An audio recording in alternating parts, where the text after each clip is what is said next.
Wu-Tang and American Saga season 3, y'all, popping off on Hulu, and we got two of the stars, man. You know them as Raekwon and Ghost in the show, but we got the black law firm of Shameik and Siddiq in the building right now. We like that. It do sound like y'all have a business together. You know what I mean? Yo, Shameik, Moore, Siddiq, Saunderson. Yo, pleasure to meet y'all. You know, in the flesh. You know, we tapped in a few times, but bro, man, like congratulations on just knocking it down, man, and just wowing the world, man. This season, where does it take your characters? I mean, we know where Wu-Tang goes, right? I mean, they still alive and well, a lot of them, you know. But this season, you know, we get signed. Ray gets signed, and you know, we work on Cuban links. You know what I'm saying? And we go through that, the purple tape. You get that out of Ray and Ghost this season, you know. And that's pretty much that's what I could give you. Yeah, I mean, I think this season audiences are gonna see us enter into different worlds. Yeah, I don't want to spoil too much, but definitely new worlds, new characters, new ways of telling the stories of some of the classic albums that, you know, the audience knows and loves. And I think just seeing us finally being able to rest and sit in our success. Got you. Now, when you watch like season 1 to season 2, you could see the layers that you guys added to, like, you know, just even the personalities of the characters that you guys embodied. What do you feel like you personally added to Ghost that wasn't there maybe in season 1, and same thing with your character with Ray?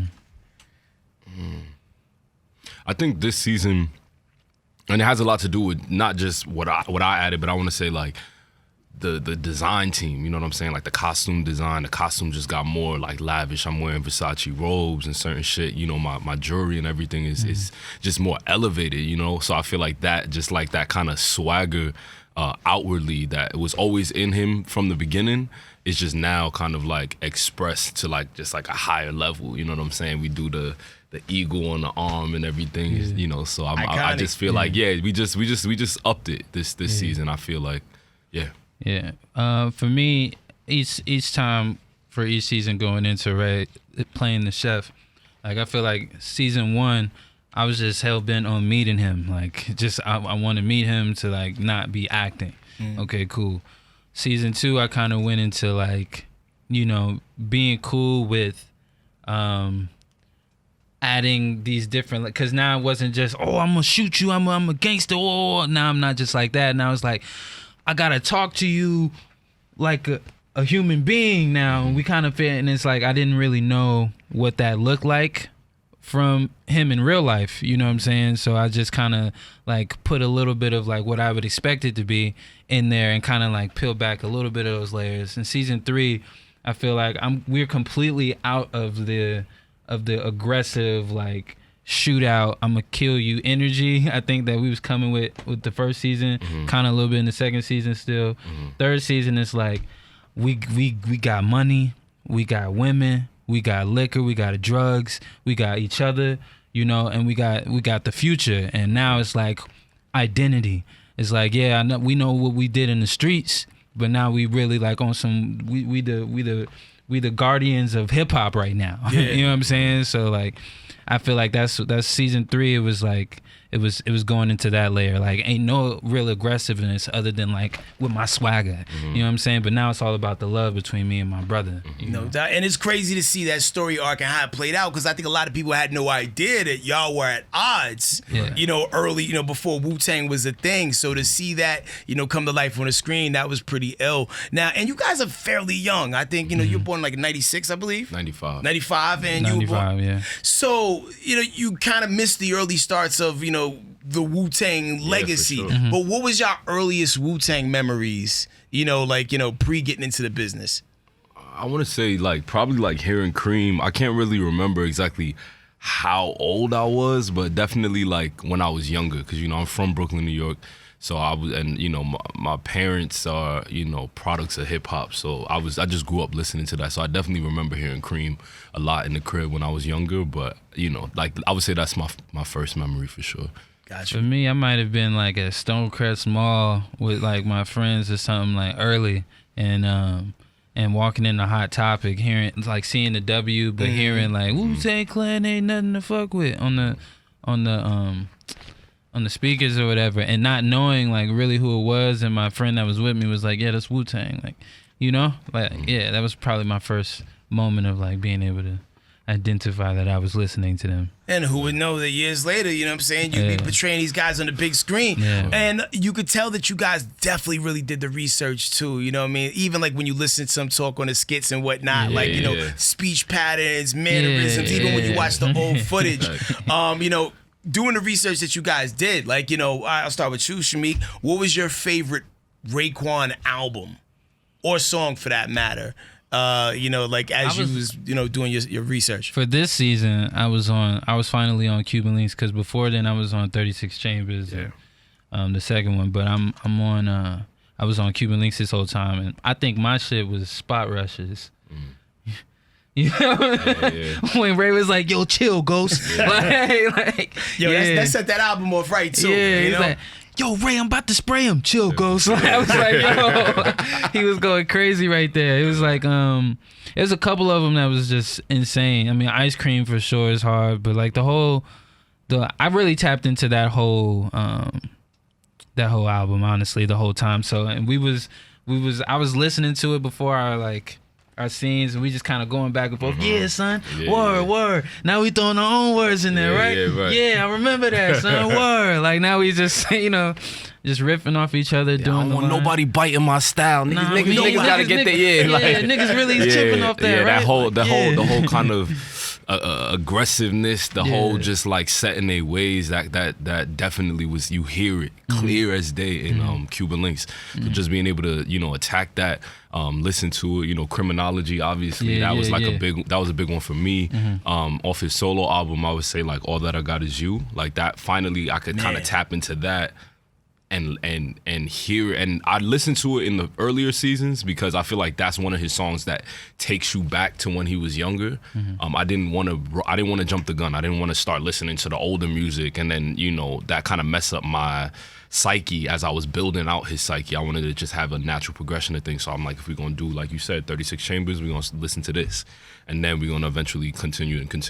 But I would say like those are like my two favorite tracks that, not favorite tracks, but like tracks that really spoke to me and the work that I was doing for this season. Yo, and the Easter eggs that existed in those songs that, you know, made it to this big screen. You're like, you know, two brothers with muscular dystrophy. As soon as you see them scenes in season one with, you know, Ghost, you know, taking care of his brothers, you're like, wow, they really painted a full picture and a portrait. You know, a lot of people liked season one. A lot of people loved season two.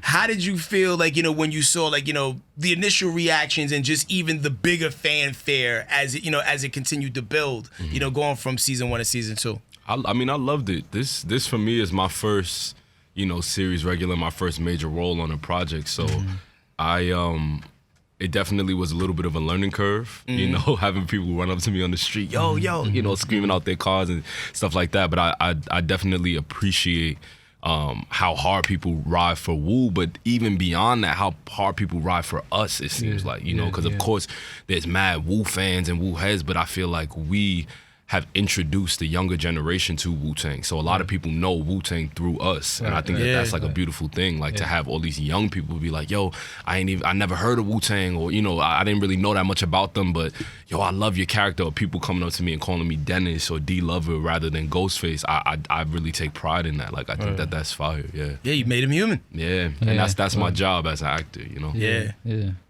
Man, so, you know, aside from the, you know, Wu-Tang American Saga, y'all got big things popping, man. You know, been seeing the new trailers for, you know, Into the Spider-Verse. Excited about that. Across the Spider-Verse. Across the Spider-Verse, pardon me. Also, you still dabbling in martial arts? Yeah. Every day. I'm in there four times a week. Got you. Music? Music on the way. I'm literally dropping, and like, I'm dropping. I have a date now, so. Like, to be continued. Like, I'm really about to drop, and I've been about to drop for like 7 years. So you know what I'm saying? You know what I mean? So it's like, now that the business is right, you know what I'm saying? Now that I can like do it properly, I'm about to drop. So yeah. Siddiq, what you got cooking up? So I wrapped a project actually out here called Kemba. It'll be out later this year, probably around fall time, on BET and BET Plus. Okay. We're going to, try to get into some festivals and things like that, but eventually that's what it'll end up. So yeah, definitely look out for that. It's a very important story about a woman named Kemba Smith that had to kind of fight the justice system and was rewarded clemency after spending some time in jail for some crimes that weren't hers. So definitely important film, social justice, you know what I'm saying? I'm all for that. So it was nice. And it's back in the 90s, so you're going to see me back in a, smooth kind of vibe, but definitely a very different character in person than Ghost. So he worked with a friend of mine on that one. Okay, solid, man. All in the family. So I know you probably can't spoil it, but when the last episode of season 3 ends, where are we in y'all story and timeline? We in reality. Is it like, does it bring us all the way up to 2023 or 2022? No. We still, what can we say? I mean, like, I would say instead of a time period, we end in a place of family, gathering. Yeah. You know what I'm saying? I know that there's a lot of Wu heads that like, this, I remember in 96 it was this and Ghost had on a white bandana, but he didn't have, like, bro. ODB is still alive. Yeah, Okay. like, it's like, ODB still alive. y'all gotta remember that this is a show, so some of it is, factual and some of it is for, is for the story and Disneyed out. You know Some what I'm of saying? it is, So it's, but I think that season 3 we definitely covered just like a lot of time and stuff like that. Yeah, so. for sure. Well, we here for the ride, and I need y'all to watch the hell of it, so maybe we can, low-key pressure them to season 4. I know they said it's the finale, but long something make money, nothing's forever, right? Right. Yo, Shameik, Siddiq, God bless, man. Tap on it. If people want to follow y'all, where can they go? You can hit me on Instagram, Twitter, Facebook, Shameik Moore, SHAMEIK Moore. And you, Siddiq? At Siddiq Saunderson on Instagram. There it is, man. Yeah. Shameik, Siddiq, Wu-Tang season 3. Tap in on Hulu. We are the morning hustle.